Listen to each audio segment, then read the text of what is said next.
al ple de l'Ajuntament de València, el lloc on la setmana que ve es decidirà si la teua vida millora o empitjora. El pressupost que ha presentat el Partit Popular i Vox per al 2026 no inclou cap vivenda nova, no inclou més autobusos, no inclou més diners per a la neteja dels nostres carrers. Això sí, publicitat i propaganda augmenten 900.000 euros, de la capitalitat verda a la capital del màrqueting. Fa 2 anys et van baixar l'IBI uns 40 euros, sí.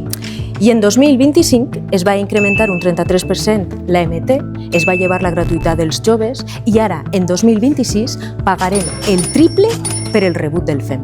Este pressupost no millora la vida dels valencians ni les valencianes, només millora la vida d'una persona, María José Català. Perquè este pressupost és un pressupost d'autobombo. Molta flor, molta foto, molta alfombra roja, però molt poca inversió en tu. Compromís, votarem en contra d'este pressupost. Volem que millore la vida de la gent, que transforme València, no que transforme la vida de l'alcaldessa. I això és el que està en joc en este pressupost.